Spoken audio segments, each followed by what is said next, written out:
2025 সালটা এত তাড়াতাড়ি চলে গেছে যে আমার কাছে মনে হলো চোখের পলকেই যেন 2025 সাল শেষ হয়ে গেছে।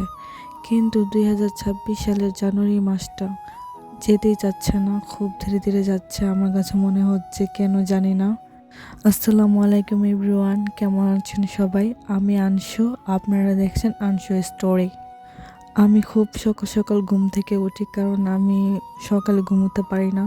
সকালে ঘুম থেকে উঠে আগে বিছানাগুলো গোছাই, কারণ বিছানা না গোছালে আমার কাছে মনে হয় ঘরের সব কাজই পড়ে থাকে। বিছানা গুছিয়ে ফেললে মনে হয় যেন ঘরের অর্ধেক কাজই শেষ হয়ে গেছে। তারপর হাত মুখ ধুয়ে ফ্রেশ হয়ে আমার মেয়েকে নাস্তা বানিয়ে দিই। তারপর ধোয়া মোছা করে সবার জন্য নাস্তা বানাই। সবাই নাস্তা করার পর একটু গল্প করি।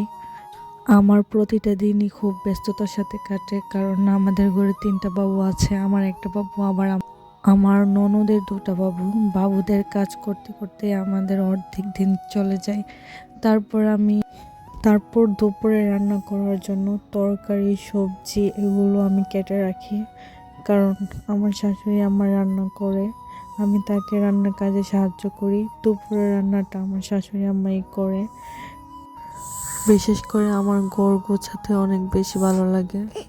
আমার কাজের ফাঁকে আমার ছোট্ট মেয়েটার 101টা ফরমাস আমার শোনা লাগে। এটা লাগবে, ওটা লাগবে, জুতা লাগবে, জুতা খুলে দাও, 101টা শোনা লাগে।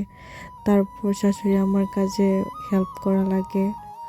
এভাবেই অনেকগুলো ব্যস্ততার মাঝে আমার দিনটা কাটে। দুপুরের খাওয়া দাওয়া পরে বিকালবেলা আমার দেবরে নান, রুটি আর হালিম এনেছিল।